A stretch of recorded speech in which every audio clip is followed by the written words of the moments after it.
On va accueillir Monsieur Berthet, Monsieur Artaud, Monsieur Rambaud, Monsieur Topneau et Monsieur Gigorel, s'il vous plaît. Installez-vous ici.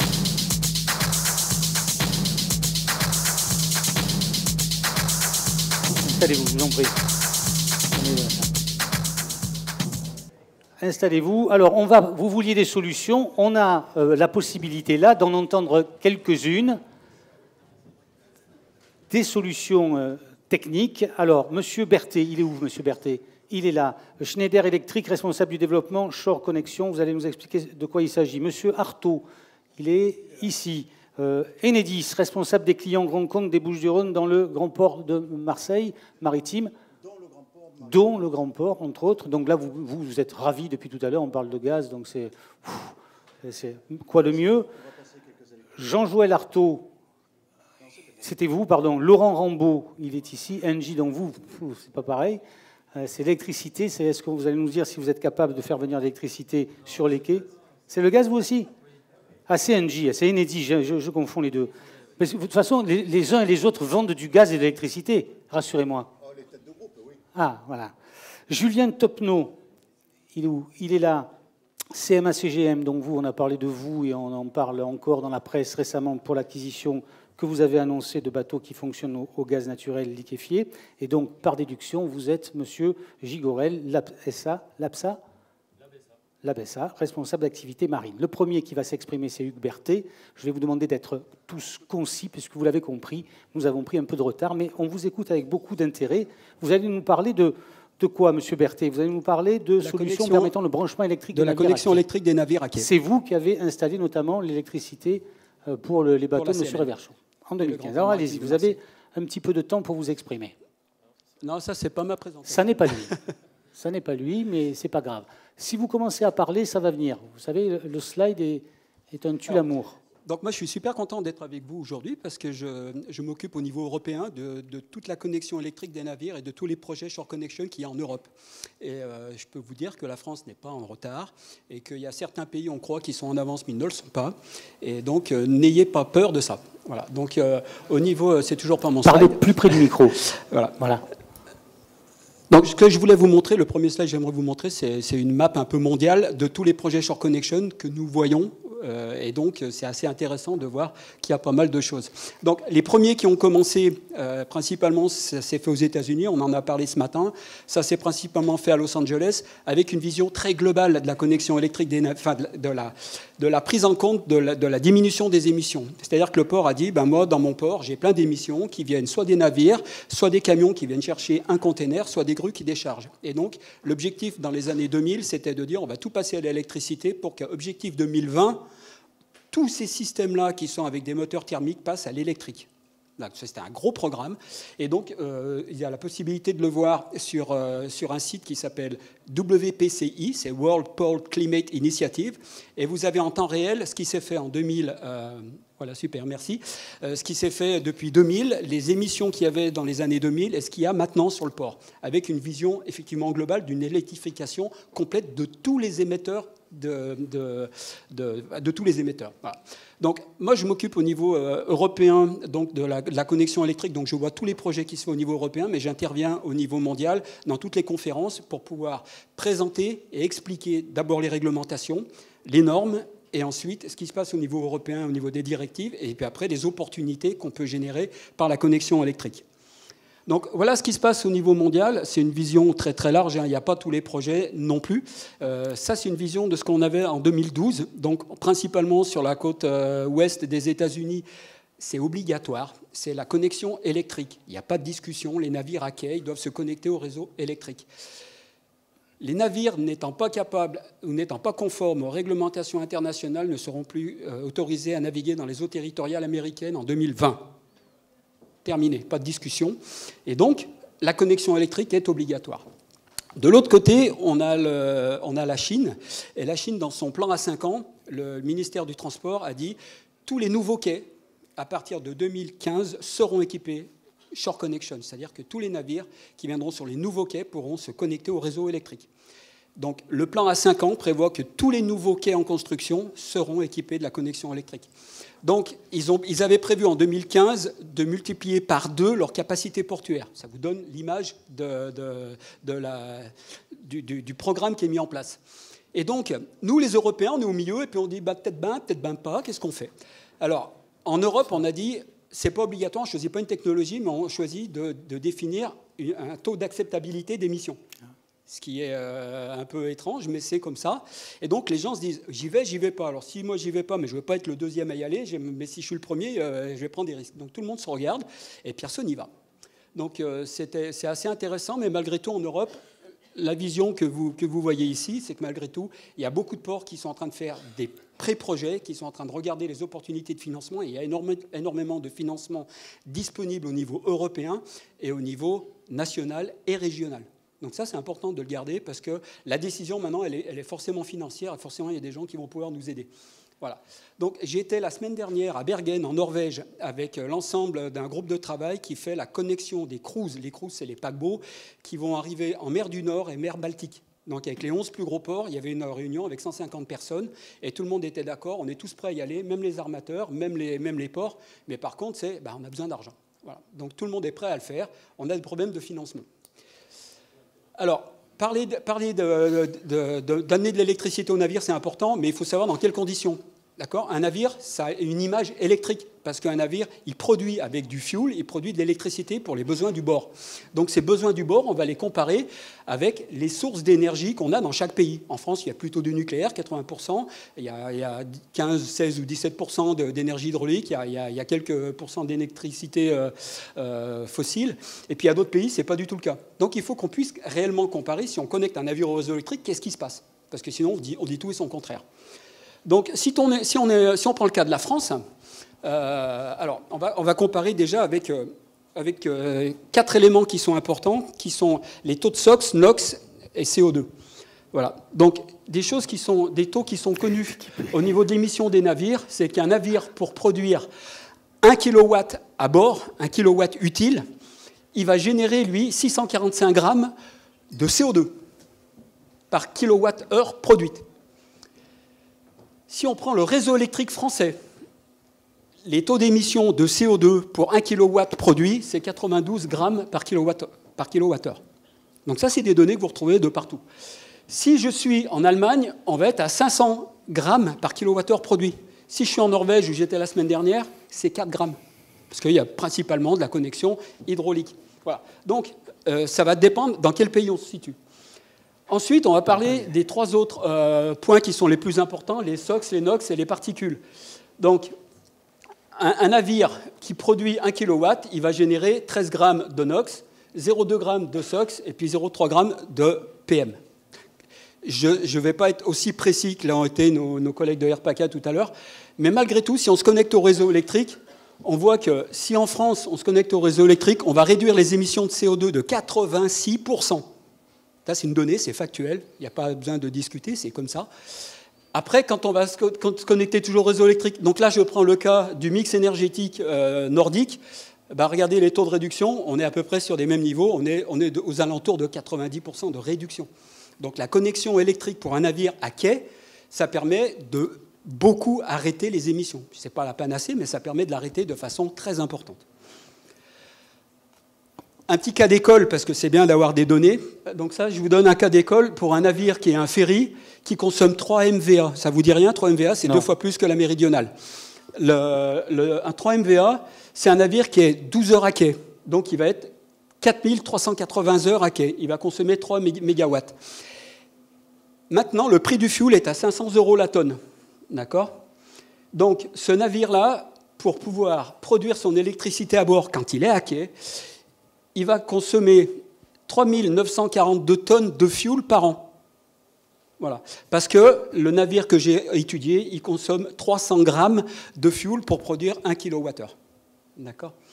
Et donc, si on reprend les données qu'on avait tout à l'heure, c'est-à-dire 645 grammes de CO2, 13 grammes de NOx, 0,2 grammes de SOx et puis 0,3 grammes de particules, quand on regarde le navire, lui, avec la consommation qu'il a eue de façon annuelle, il va produire tout ça. C'est-à-dire qu'il va produire à quai de façon inutile, non productive, 8475 tonnes de CO2. C'est très important. Il y a 15 000 chercheurs qui viennent de signer une pétition par rapport à la COP21 pour dire « Attention, on continue à augmenter les taux de CO2 et les taux de CO2 restent dans l'air et ils se cumulent. Ils ne s'évacuent pas, ils se cumulent. À chaque fois, chaque année, on en produit et ça se cumule. » Voilà. Donc ça, c'est très important. Et puis, comment dire, la semaine dernière, comme j'étais à Bergen, il y a un responsable de la comment s'appelle, Caribbean Cruise, qui disait, moi, quand j'ai prévu mes nouveaux bateaux avec du GNL, le GNL va me permettre de réduire de 20% mes taux de CO2. Et par contre, effectivement, en étant GNL, on va pratiquement supprimer tout ce qui est SOx, NOx et particules. Donc ça, c'est très important, avec une réduction de 20% du CO2. Donc on maintient quand même un niveau de CO2 avec du GNL. Voilà. Maintenant, il y a 3 ans, le prix du fuel était à 1000 € la tonne. On l'a précisé tout à l'heure. Donc là, mon fameux navire à 500 € la tonne qui consomme 2 millions de fuel à quai pour rien faire, s'il était à 1000 € la tonne, ça serait 4 millions d'euros qui sont gaspillés pour rester à quai. S'il se connectait au réseau électrique avec un coût de l'électricité à 8 centimes le kilowattheure, il en aurait eu pour 1 million d'euros. Et quand j'ai présenté ça à mon client au port de Rotterdam, il m'a dit « Mais tu rigoles, c'est pas ces niveaux-là, l'électricité. Hein. Moi, l'électricité, je la paye 4 centimes. » Ça vous donne les opportunités financières pour pouvoir faire de l'investissement. Par contre, tout ça, c'est partagé avec tous les acteurs. C'est-à-dire, il y a un fournisseur d'énergie, il y a une ville qui doit véhiculer l'énergie, il y a un port qui va recevoir l'énergie, qui doit l'amener jusqu'au quai, il y a peut-être un terminal opérateur, et puis il y a un armateur. Si un des 5 décide de ne pas faire de projet, il n'y a pas de projet. Donc c'est un vrai besoin, de façon globale, que tout le monde puisse se mettre en ordre de marche. Monsieur Berthet, un mot de conclusion, allez-y, je vous en prie. Voilà. Donc Schneider Electric, qui est une entreprise française qui est de fait le leader au niveau mondial de la connexion électrique des navires, est plutôt fier de vous dire que vous n'êtes pas les derniers à vous mettre en place en France. Non, pas du tout. On est plusieurs acteurs au niveau mondial à travailler ces solutions-là. Et la connexion électrique des navires n'est pas une solution parce qu'effectivement, un navire en mer, ça ne sert à rien. Mais par contre, à quai, oui, parce qu'on arrête les vibrations, on arrête le bruit et on arrête les émissions. Voilà, j'ai fini ma présentation. Merci beaucoup. Merci. On se posait la question pendant votre exposé. Aux États-Unis, c'était obligatoire, mais comment est produite l'électricité aux États-Unis ?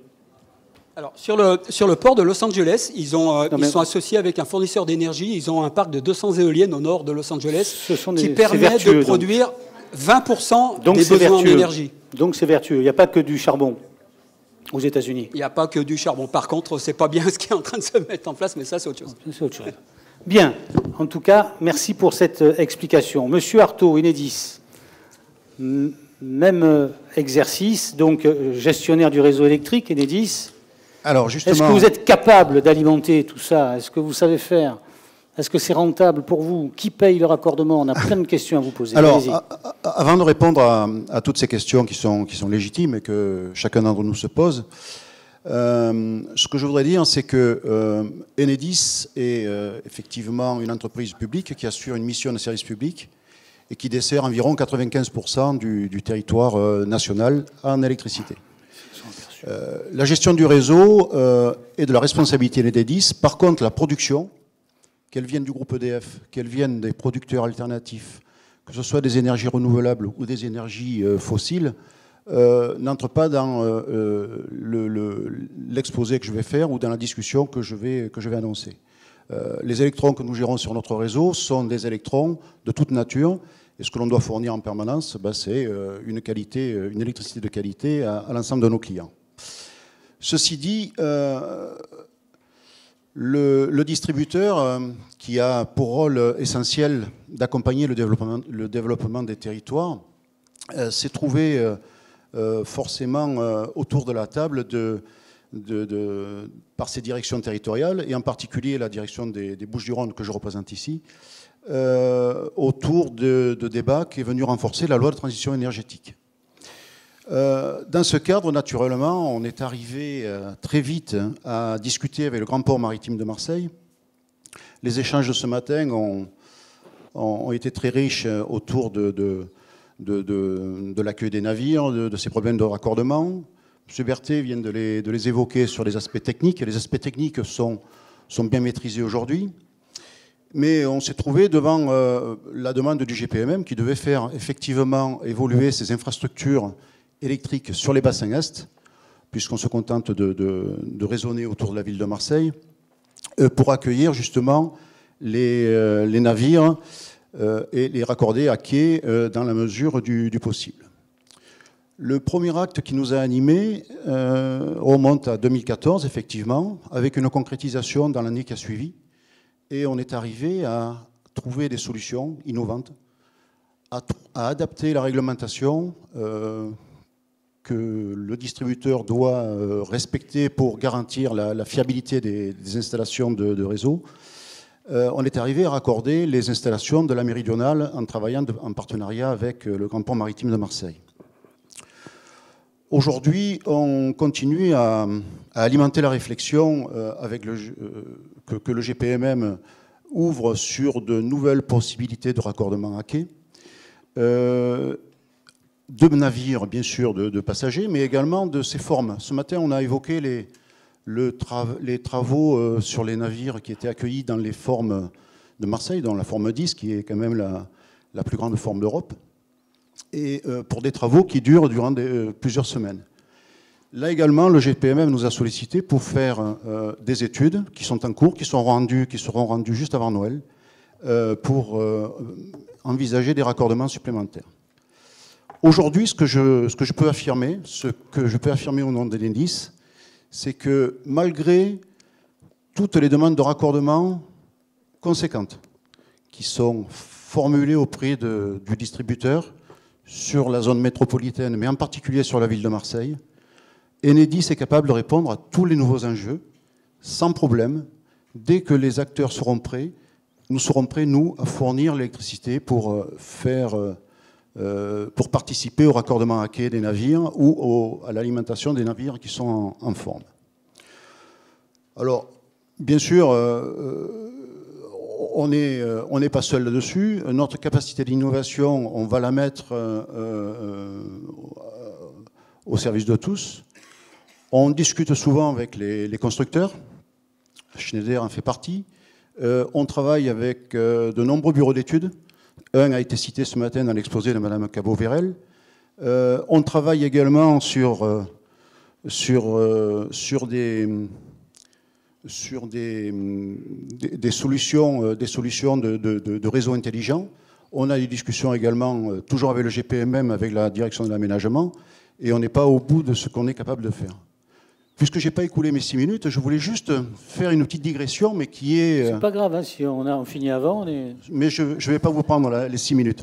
Je voulais faire juste une petite digression pour répondre à l'intervention de Robert Assante ce matin, qui évoquait la première ligne de bus purement électrique, 100% électrique, qui est installée sur Marseille, et les projets de la RTM en matière de transport urbain. On parle de la qualité de l'air, on peut parler de la qualité des transports également. Depuis 2013-2014, nous travaillons déjà avec la RTM pour l'alimentation des dépôts. En vue de l'équipement d'une flotte de bus. Marseille, c'est environ 600 bus, intramuros. Un plan sur une quinzaine d'années prévoit de passer 100% de ces bus en électrique. Et je peux vous dire que malgré ces demandes, Enedis... Vous n'aviez pas dérapé jusque-là. Vous avez vu, il avait pris au début, il avait commencé en disant « Ne confondez pas le distributeur et les fournisseurs, ne confondez surtout pas. » Et là, patatras. Oh, c'est parce que vous avez trop parlé. C'est une chute, chute malheureuse. Voilà. Bon. Donc vous pouvez le faire. Nous pouvons le faire. Nous pouvons le faire. Je vous remercie. Merci beaucoup. Monsieur Artaud, c'était... Alors, Monsieur Rambaud, il est où, monsieur Rambaud? Il est là. GDF, Engie, ex-GDF Suez. Engie, ex-GDF Suez. Alors, vice-président LNG Bunkering. What's that? Bonjour à tous d'abord.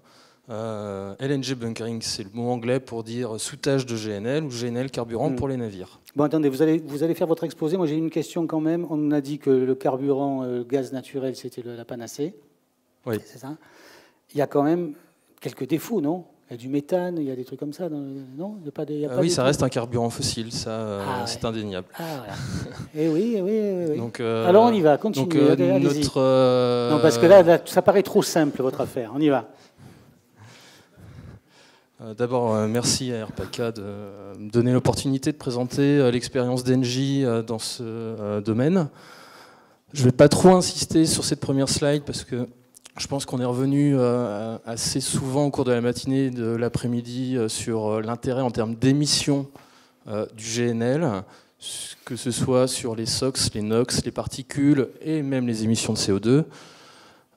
J'ai l'impression que le travail de conviction qu'on a d'habitude à faire en ce sens n'est plus à faire, en tout cas dans cette assemblée. Par contre, je vais vous expliquer un petit peu à quel type de navire on peut proposer ce genre de solution. La réponse est assez simple, c'est à tout type de navire. Pour preuve, vous avez à gauche, et à tout type de navire et un peu partout dans le monde, vous avez à gauche l'historique des navires en service et à droite, ici, l'historique des navires en commande.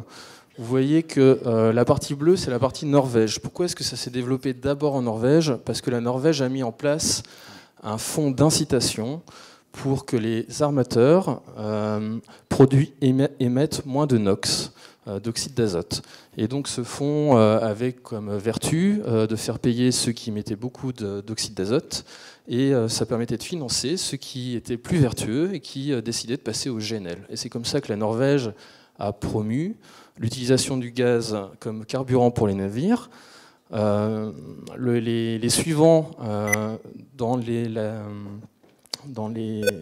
pionniers ont été l'Europe du Nord. Et pourquoi l'Europe du Nord? On en a parlé aussi ce matin, c'est grâce à la mise en place de la zone à émissions contrôlées. Donc c'est pour ça qu'on voit ce développement ici en orange, qui représente l'Europe au sens large, mais principalement l'Europe du Nord, suivi des États-Unis ici, parce que ce sont les deux zones mondiales qui ont mis en place les zones à émissions contrôlées, qui ont donc incité les armateurs à trouver des solutions qui pouvaient être autres que le GNL, mais notamment le GNL, à commander des navires utilisant le gaz comme carburant. Principalement sur l'Europe, on a aujourd'hui 4 navires souteurs qui sont livrés, certains en opération, dont celui d'Engie, et 2 en commande. Il y a aussi une barge en construction pour les États-Unis.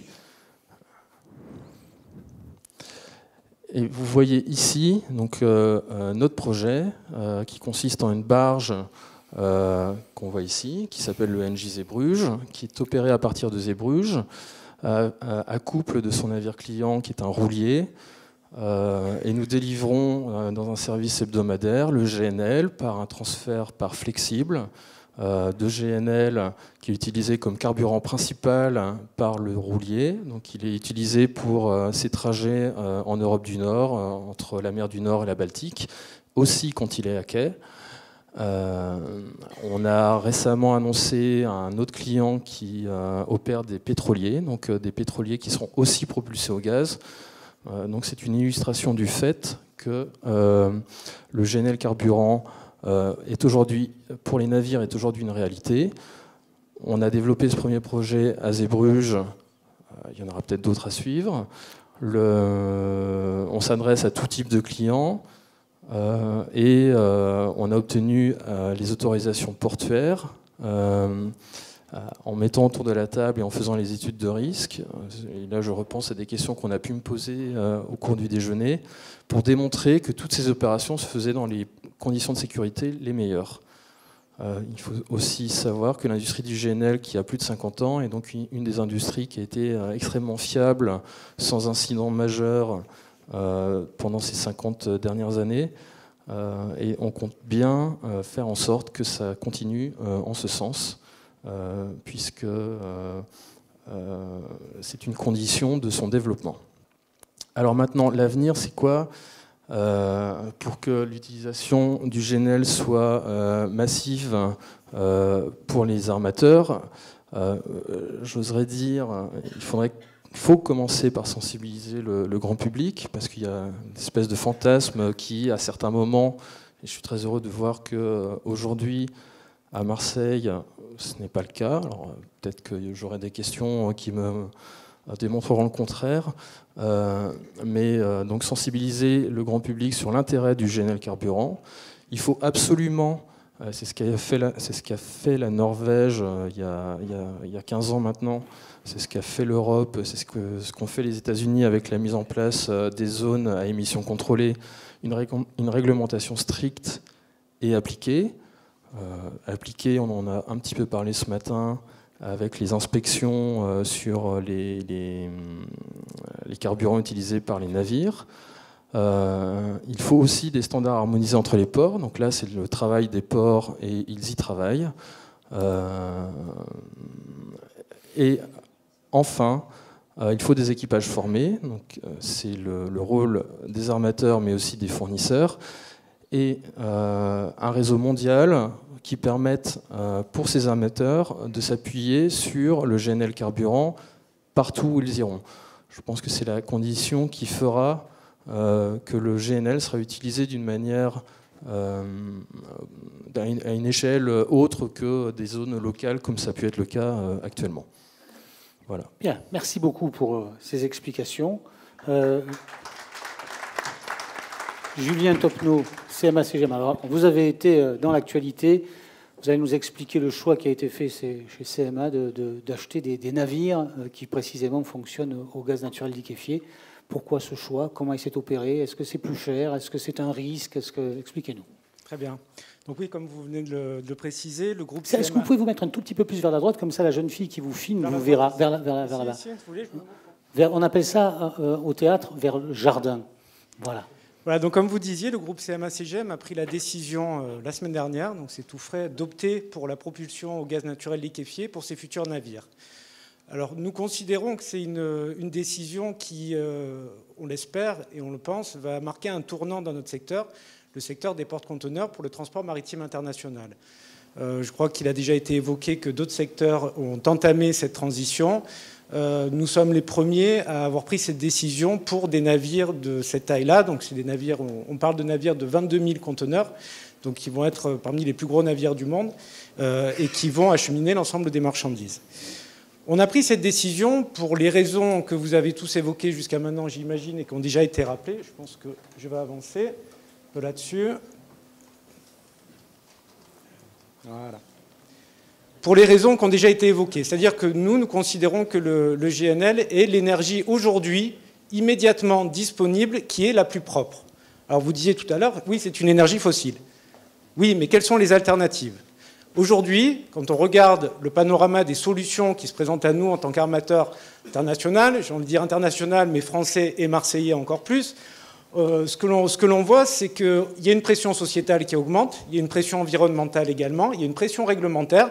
On arrive à une croisée des chemins.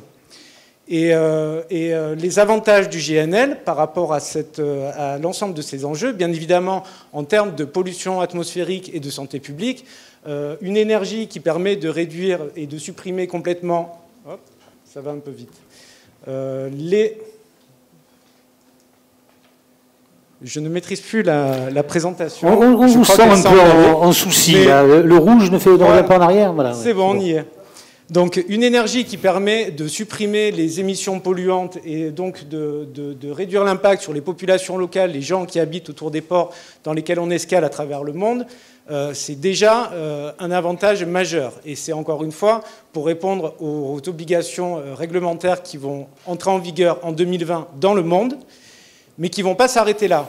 Parce qu'en tant qu'armateur, on a affaire à un ensemble de contraintes sur les émissions de polluants. Aujourd'hui, on parle du soufre. Demain, on parlera des oxydes d'azote. Demain, on parlera des particules fines. Et on parle aussi, en plus, vous y faisiez référence tout à l'heure, à la COP21, à la décarbonisation des secteurs industriels. Et le transport maritime est en première ligne également sur ce sujet-là. Donc, quand on regarde les différentes alternatives, qui puissent s'appliquer de manière globale, non pas qu'à quai, mais aussi en mer, qui répondent aux réglementations et qui nous permettent de réduire notre empreinte environnementale tout en innovant, on arrive avec une seule solution, c'est le gaz naturel liquéfié. Alors comme vous disiez, il n'y a aucune solution parfaite, bien évidemment. L'avantage du GNL, c'est qu'elle a beaucoup d'avantages par rapport à d'autres solutions. On parle d'émissions, mais je tiens à rappeler également que les bénéfices vont plus loin que les émissions. Tout d'abord, en tant qu'armateur, vous savez que nous, aujourd'hui, notre premier risque, c'est qu'en cas d'événement grave, c'est la pollution maritime. Passer sur le GNL, c'est supprimer le risque de pollution maritime aux hydrocarbures. Un autre avantage, c'est le bruit. Le bruit sous-marin, mais aussi le bruit pour les populations environnantes. Ce n'est pas une décision qui a été prise en une semaine. Le groupe CMA-CGM, en fait, travaille sur le GNL depuis 7 ans. Depuis 7 ans, nous avons entrepris des études, de la recherche, des développements, avec un certain nombre de partenaires, des fournisseurs d'énergie bien évidemment, avec des bureaux d'études, avec des chantiers, avec les ports également, avec qui on travaille beaucoup, pour arriver à cette solution. On a un peu tout étudié, les petits bateaux, les bateaux moyens, les gros bateaux. Et aujourd'hui, on est arrivé, après, je dirais, 6 mois de travail acharné de nombreuses personnes au sein du groupe CMA-CGM, à démontrer que le GNL sera la solution pour les 10, mais peut-être même pour les 20 ans à venir.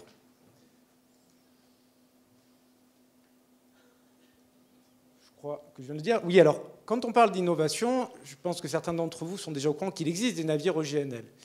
L'innovation dans notre secteur, c'est que des navires de cette taille-là, avec des cuves de GNL de cette taille-là, c'est la première fois qu'on y va. Pour vous donner un exemple, par exemple à Zeebrugge ou à Rotterdam, où il y a déjà des soutages, les navires ont des besoins entre 3000 et 5000 mètres cubes. Nous, nous allons aller vers des navires qui ont un besoin pour effectuer leur rotation entre l'Asie et l'Europe de 18 000 mètres cubes. Ça veut dire qu'on arrive avec des cuves qui sont des innovations aussi technologiques, basées sur des technologies éprouvées à plus petite échelle depuis des années. Mais tout ça pour vous expliquer que véritablement l'innovation réside avant tout là-dedans, dans le sens où ce sont des porte-conteneurs de très grande capacité. Alors, on disait tout à l'heure, il n'y a pas une seule solution. Nous, ce que l'on dit, c'est qu'il y a différents enjeux et il y a différentes solutions par rapport à ces enjeux.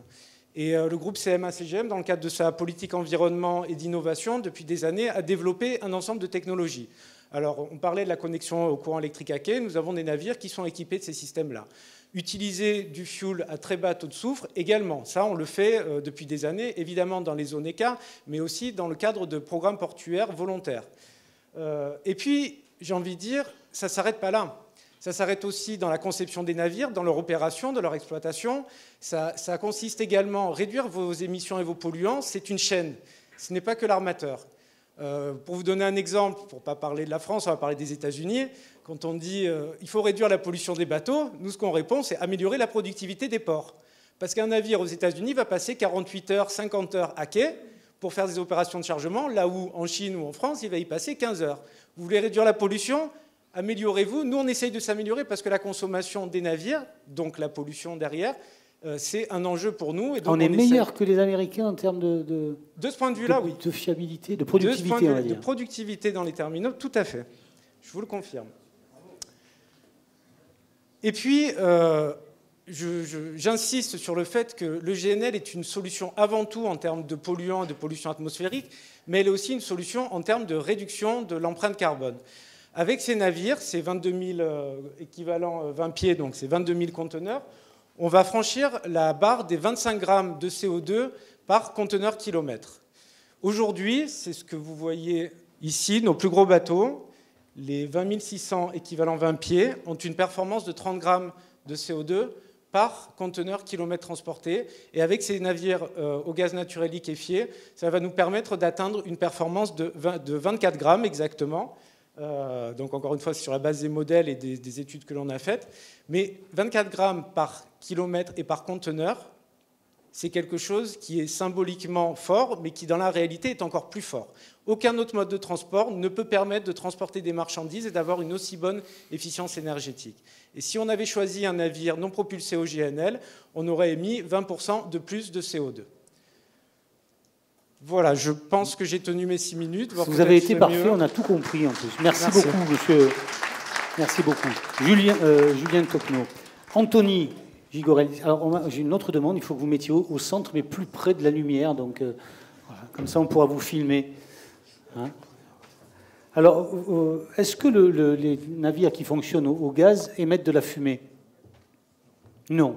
Donc, monsieur n'aime pas les navires qui fonctionnent au gaz, puisque lui, il est là pour traiter la fumée. Effectivement. Et donc, tu vas nous parler des fameux scrubleurs, c'est ça? Oui, des filtres. Engie est effectivement un de nos principaux concurrents, puisque, comme je vais vous le montrer tout à l'heure, nous, on fournit donc des scrubbers ou des laveurs marins. Scrubbers. Alors, je vais d'abord présenter la société Lab, parce qu'on est beaucoup moins connu que les acteurs présents sur ce plateau. Donc, on fait partie du groupe CNIM, qui est un gros acteur local. Alors, attendez, comment ça marche? Hop. Oui, qui est une grosse entreprise du sud de la France, hein, qui est implantée dans la région depuis plus de 160 ans. Je crois qu'elle a commencé son activité sous Napoléon. Et donc, elle intervient aujourd'hui dans tous les secteurs que vous voyez ici, donc l'environnement, l'énergie, la défense, les hautes technologies, l'industrie et ainsi que les services. Donc 2500 collaborateurs. Donc c'est un gros employeur local. Et l'intérêt aussi du groupe, c'est que c'est qu'elle réalise donc plus de 50% de son activité à l'export. Et aujourd'hui, dans le contexte économique français, on aime mettre en avant ce point. Voilà. Donc ça, c'est pour le groupe auquel on appartient donc depuis une quinzaine d'années. Lab, de son côté, alors.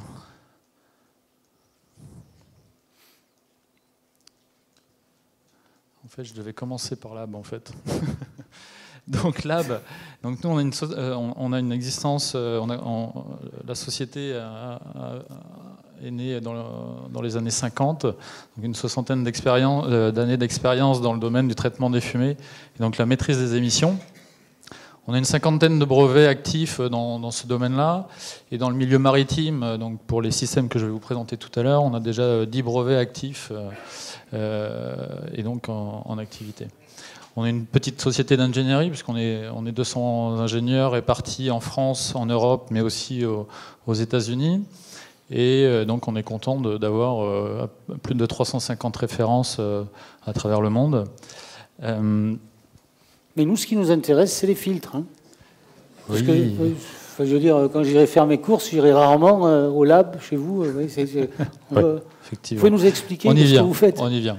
Ouais. Alors, pourquoi nous intervenons et nous proposons des filtres donc, qui sont des solutions concurrentes d'Engie et de Schneider et EDF, Enedis.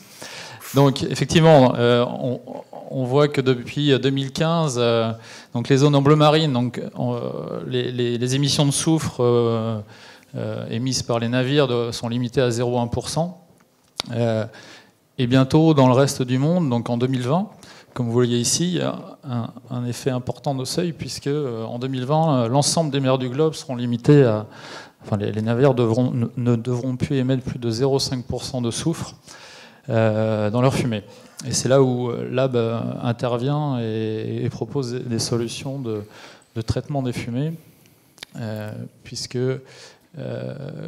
voilà, on propose des systèmes de lavage offline comme celui-ci ou inline comme celui-là pour les navires. Donc le inline par exemple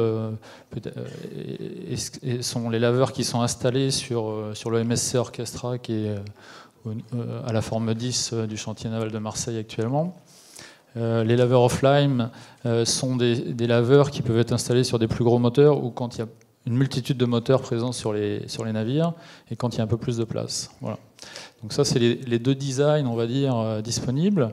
Il y a 3 configurations existantes, la boucle ouverte, la boucle fermée et la solution hybride, qui est finalement le regroupement de ces deux configurations. Les laveurs, comme vous les voyez ici, sont capables d'abattre plus de 97% du soufre émis par les moteurs et un pouvoir de captation supérieur au micron. C'est-à-dire que toutes les poussières PM10 dont on parlait tout à l'heure et une partie des PM2,5 sont captées dans les laveurs. Par contre, sous le micromètre, effectivement, il n'y a quasiment plus d'effet. Et donc une grosse partie des particules fines continuent à être émises. Donc, pour vous expliquer comment ça fonctionne, donc ça c'est la boucle ouverte. Donc on utilise l'eau de mer pour capter le soufre des fumées. Cette eau de mer est injectée dans le laveur qui est donc mis en contact avec les fumées produites par les moteurs.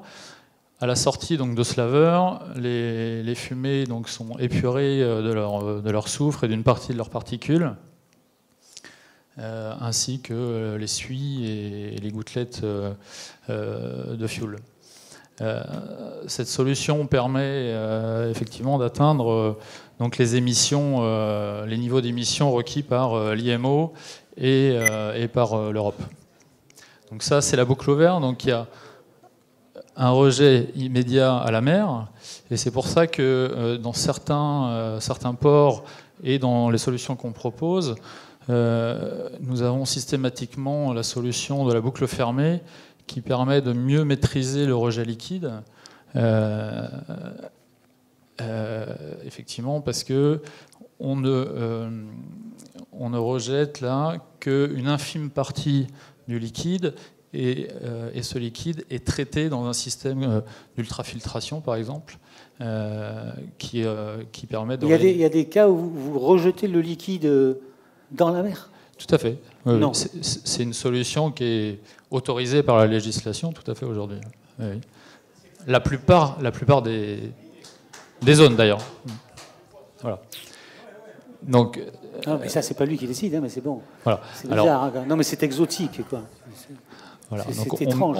On met tous les éléments sur la table aujourd'hui. Donc, effectivement, nous, on souligne votre transparence. C'est ça qui est essentiel aujourd'hui. On dit ce qui est.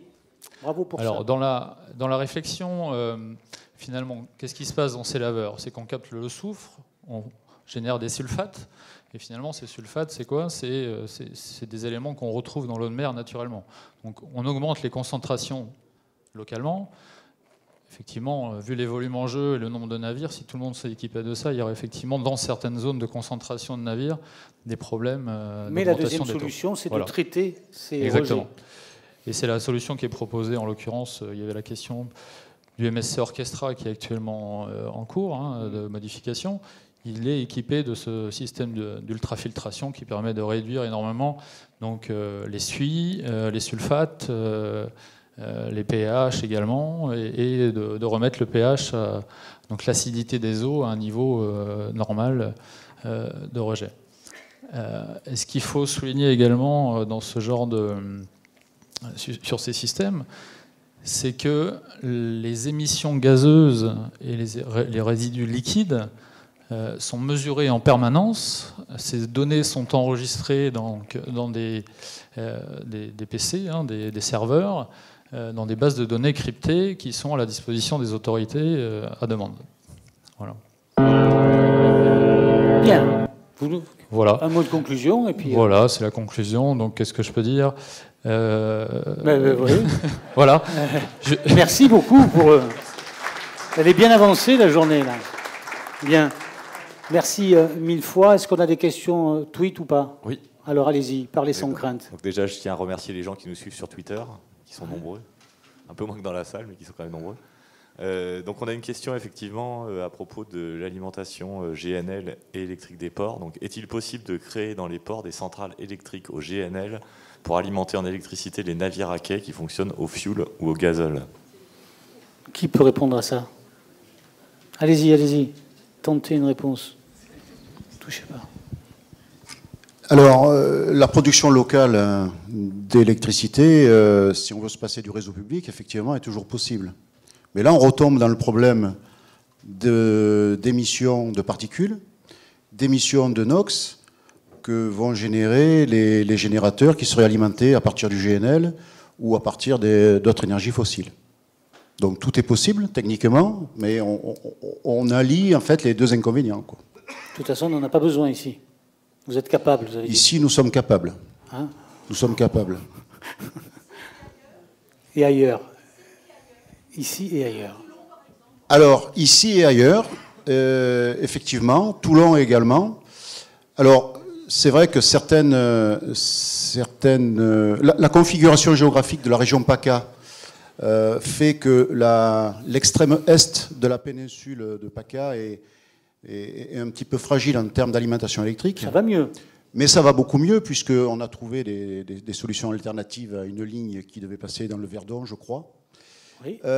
Et aujourd'hui, en fait, il n'y a pas de problème. On a passé l'hiver dernier, qui était très critique, sans incident. Et Toulon n'est pas au bout de la péninsule. Donc pour parler de Toulon, il n'y a pas de problème.